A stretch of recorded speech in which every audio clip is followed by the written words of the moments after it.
안녕하세요. 이번에는 천개의 뇌라는 책을 리뷰를 해보도록 하겠습니다. 천개의 뇌.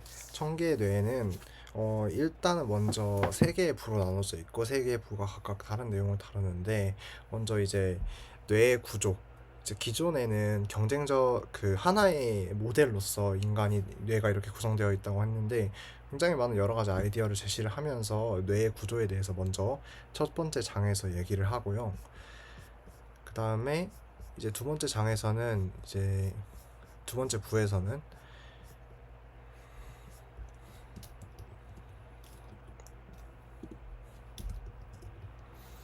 두 번째 부에서는 이제 AI에 대해서 얘기를 하고 세 번째 부에서는 인간과 AI의 조합 그리고 인류의 미래에 대해서 얘기를 합니다. 엄청나게 먼 미래에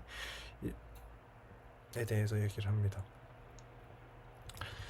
이제 첫 장부터 이렇게 얘기를 해볼 건데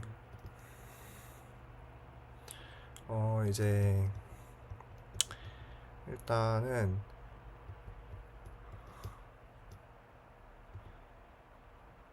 원래는 이제 뇌 안에 하나에 대해서 이렇게 하나에 대한 큰 세계에 대한 모형이 있었어요.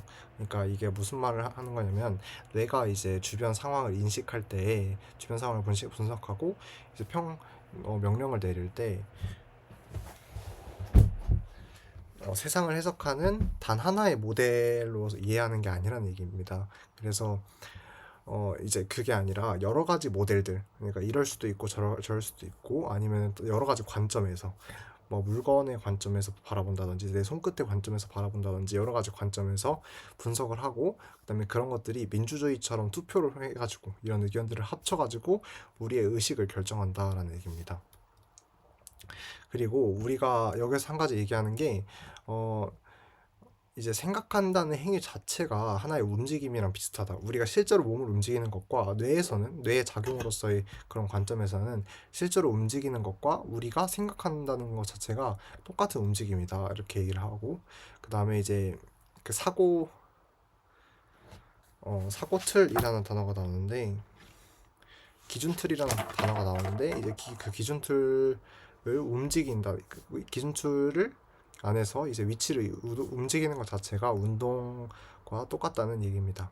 이제 오래된 뇌와 새로운 뇌 이런 관점 얘기를 하는데 우리가 본능에 관한 것, 이제 본능에 관한 거나 아니면 인간이 살아남기 위해서 필요한 것 그리고 꼭 인간이 아니고 포유류가 아니더라도 다른 동물들이 모두 가지고 있는 것을 오래된 뇌라고 얘기를 합니다.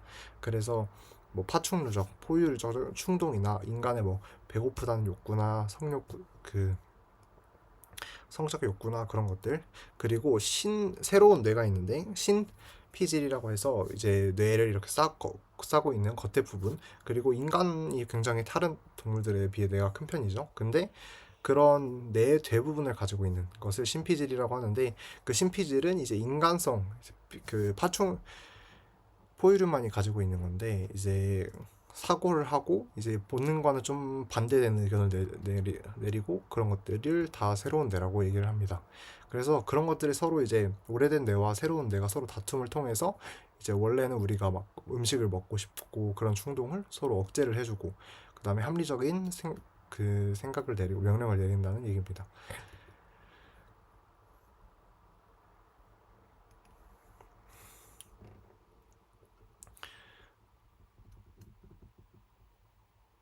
그래서 예를 들어서 뭐 통증 같은 경우도 우리가 진화를 하면서 통증을 왜 무시할 수 없을까? 왜 통증을 그렇게 견디기 힘들까라는 것은 우리가 오래된 뇌를 무시할 수 없도록 자연 진화를 했다라고 얘기를 합니다.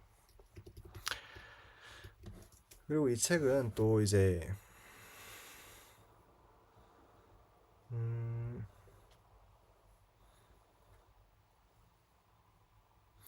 이 책은 그래서 그 전체적으로 좀 되게 아이디어적이고 실험적보다는 되게 아이디어하고 되게 이제 좀 거대한 부분에서 거대한 관점에 대한 얘기를 합니다.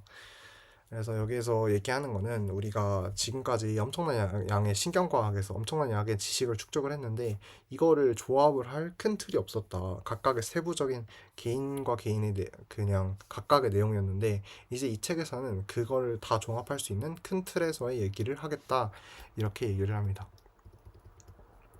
자, 그래서 일부 뇌에 대한 이해를 얘기를 시작하도록 하겠습니다. 이게 16장으로 구조가 되어 있는데 지금 1부가 7장까지 차지할 정도로 굉장히 중요한 책의 핵심적인 내용이고, 사실 2부에 나오는 것은 작가의 조금 이후로 갈수록 점점 큰 미래, 그리고 좀 더 이후로 갈수록 아이디얼해지는 얘기를 하는데, 그런 만큼 이제 1부가 굉장히 중요한 내용을 합니다.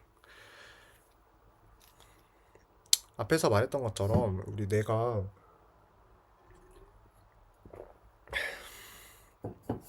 오래된 뇌에서 이제 새로운 뇌를 좀 덧붙이는 식으로 조금 더 조금씩 새로운 뇌가 이렇게 쌓여가는 식으로 진화를 했다. 새로운 외피가 생기는 시작으로 했다.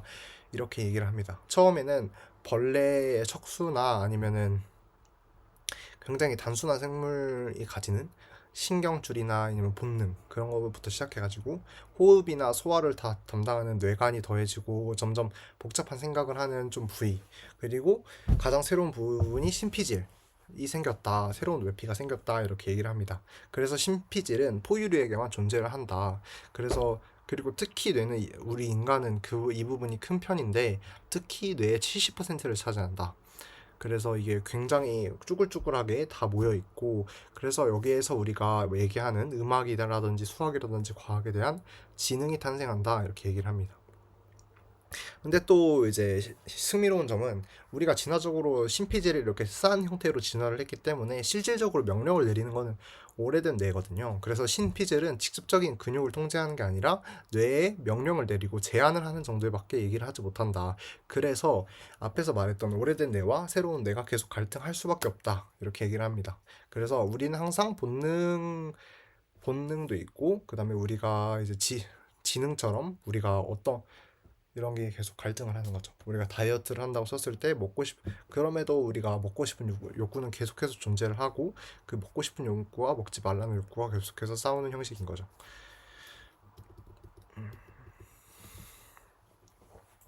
그래서 이제 신피질은 이제 굉장히 한 장에 이렇게 쭉 펼쳐진 시트처럼 보이긴 하는데 각각의 영역이 뭐 시각이라든지 청각이라든지 맡은 영역이 있다고 합니다.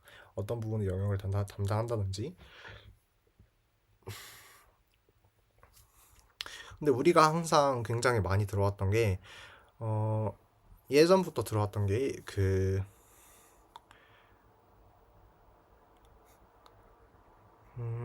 우리가 계층적인 관점인데, 예를 들어서 어떠한 영역은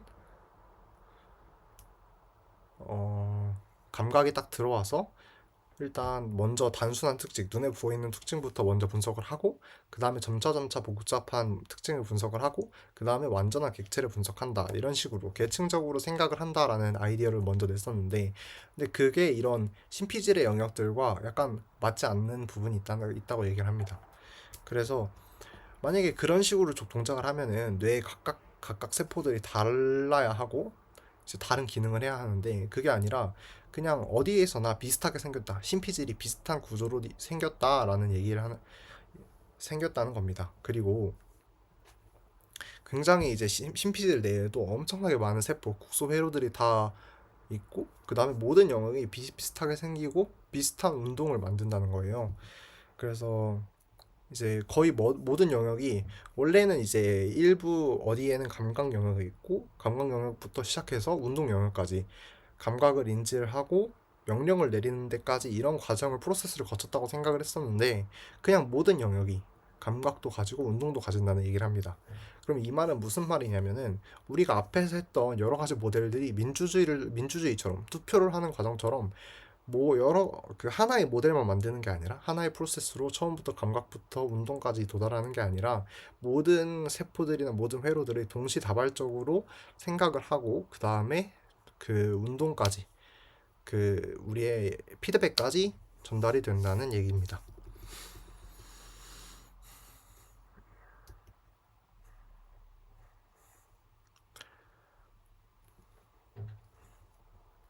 그래서 여기서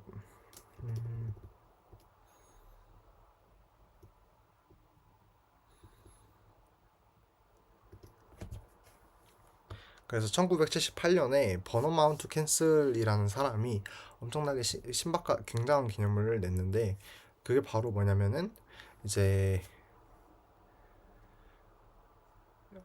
심피질에 관한 건데, 심피질이 진화를 하면서 계속해서 생긴 게 아니라 기존에 우리가 가진 오래된 뇌에서 가진 어, 기본 회로를 계속 그 여러 가지 복제해서 만들어졌다, 이런 얘기입니다. 그래서 심피질이 똑같은 세포, 똑같은 회로들을 계속해서 복제를 했다라고 얘기합니다.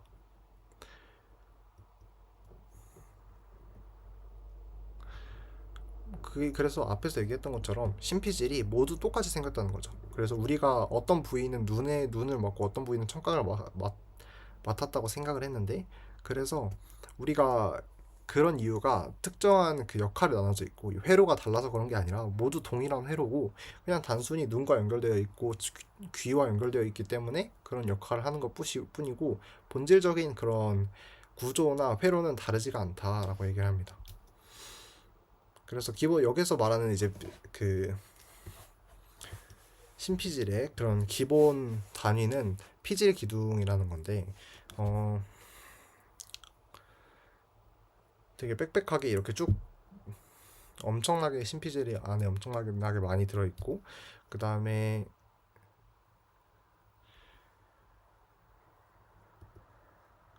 우리가 이제 그 진화를 하면서 새로운 기능을 각각의 회로가 새로운 기능을 만들기보다는 그냥 단순히 복제할 확률이 크다.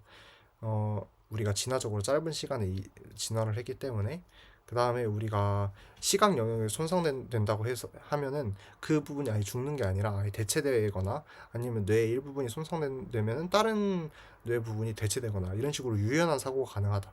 그것은 이 심피질이 굉장히 보편적인 회로로 구성이 되었다는, 반복되면서 스스로 복제되면서 진화했다는 근거가 된다, 이런 얘기를 합니다.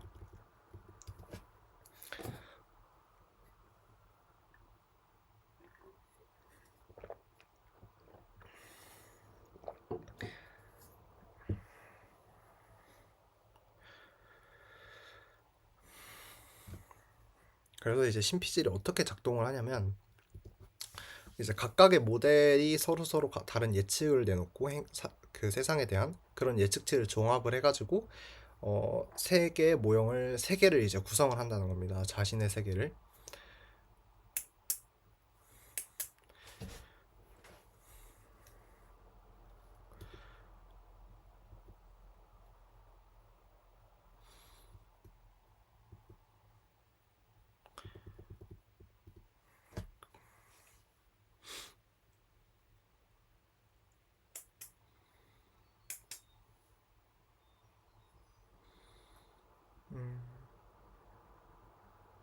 그래서 우리가 이제 사고를 하는 것, 생각을 하는 거나 아니면 뭐 지각을 하는 거 모두 뉴런의 활동이라고, 뇌 세포들의 활동이다라는 거. 그 다음에 우리가 아는 모든 정보나 지식들은 그러니까 뉴런 간 연결, 시냅스에 저장이 된다.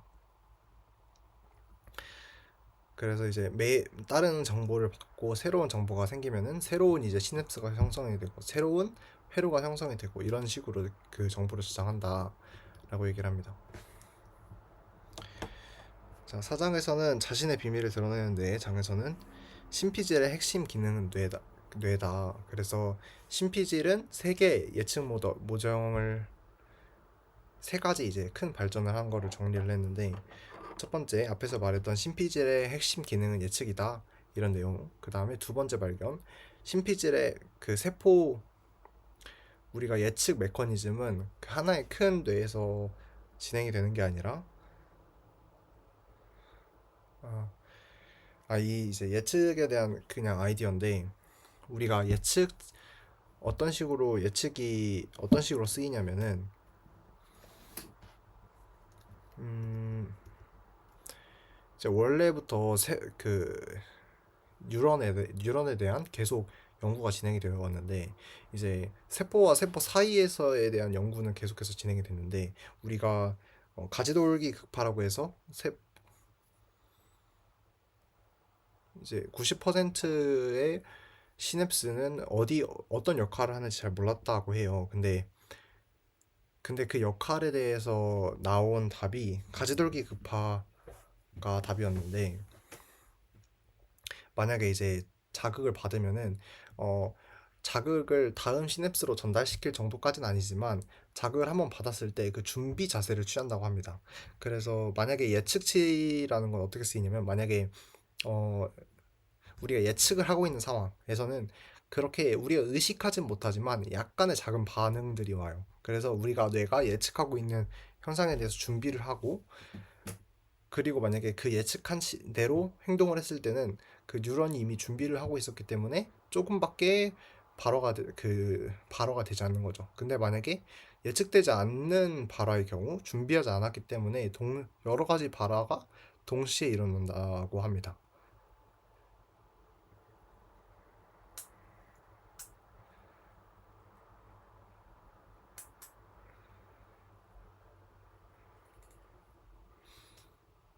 음,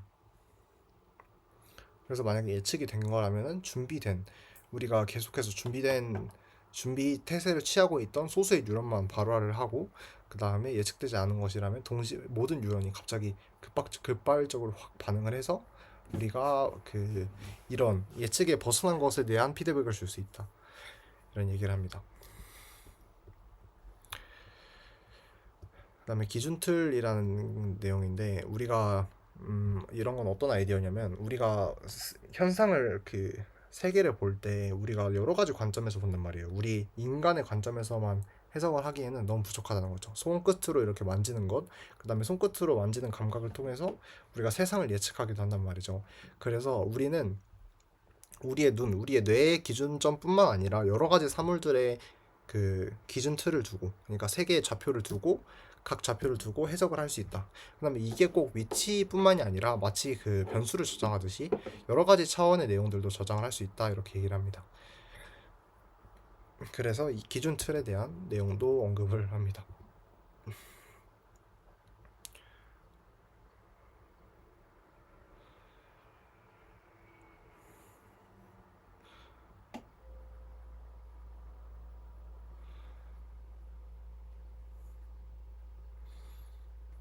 그래서 우리가 이제